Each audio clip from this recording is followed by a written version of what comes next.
नमस्कार भक्तजनों, आप सभी का एक बार फिर से स्वागत है हमारे channel mixing ideas with Veenu में। आज हम सुनते हैं बृहस्पतिवार की व्रत कथा। इस दिन बृहस्पतिश्वर महादेव जी की पूजा होती है। दिन में एक समय ही भोजन करें, पीले वस्त्र धारण करें, पीले पुष्पों को धारण करें। भोजन में भी चने की दाल का ही होना चाहिए, नमक नहीं खाना चाहिए। पीले रंग का फूल, चने की दाल, पीले कपड़े तथा पीले चंदन से पूजा करनी चाहिए। पूजन के पश्चात कथा सुननी चाहिए। इस व्रत के करने से बृहस्पति जी अति प्रसन्न होते हैं और धन और विद्या का लाभ होता है।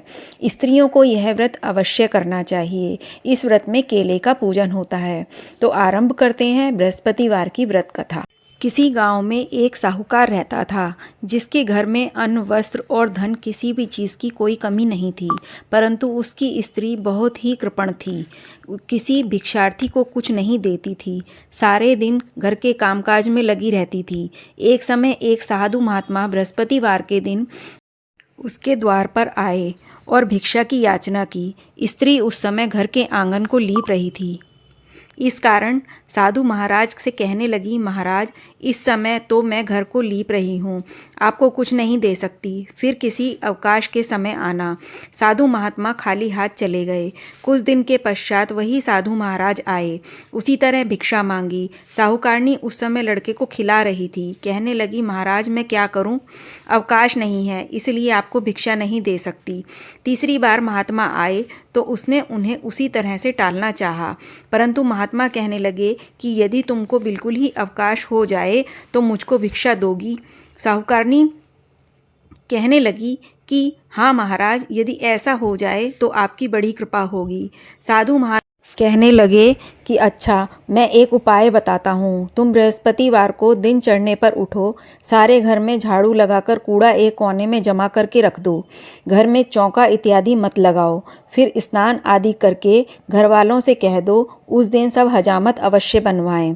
रसोई बनाकर चूल्हे के पीछे रखा करो, सामने कभी न रखो। सायंकाल को अंधेरा होने के बाद दीपक जलाया करो और बृहस्पतिवार को पीले वस्त्र धारण न करो, न पीले रंग की चीज़ों का भोजन करो।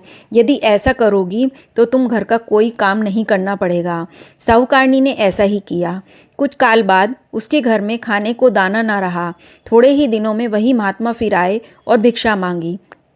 सेठानी ने कहा, महाराज, मेरे घर में खाने को अन्न नहीं है, आपको क्या दे सकती हूँ। तब महात्मा ने कहा, जब तुम्हारे घर में सब कुछ था तब भी तुमने कुछ नहीं देती थी, अब पूरा पूरा अवकाश है तब भी कुछ नहीं दे रही हो, तुम क्या चाहती हो वह कहो। तब सेठानी ने हाथ जोड़कर प्रार्थना की, महाराज, अब कोई ऐसा उपाय बताओ कि मेरे पहले जैसा धन धान्य हो जाए। अब मैं प्रतिज्ञा करती हूँ कि अवश्यमेव जैसा आप कहेंगे वैसा ही करूँगी। तब महात्मा जी ने कहा, बृहस्पतिवार को प्रातःकाल उठकर स्नान आदि से निवृत्त होकर घर को गोबर से लीपो। घर के पुरुष हजामत न बनवाएं। भूखों को अन्न जल देती रहा करो।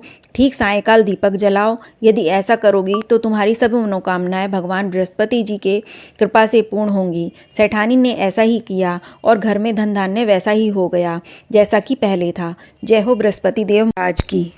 तो ये थी आज की कथा। कैसी लगी आपको आज की ये कथा, कमेंट बॉक्स में मुझे ज़रूर बताएं। और ऐसी और कथाओं के लिए हमारे channel mixing ideas with Veenu को सब्सक्राइब करें। धन्यवाद।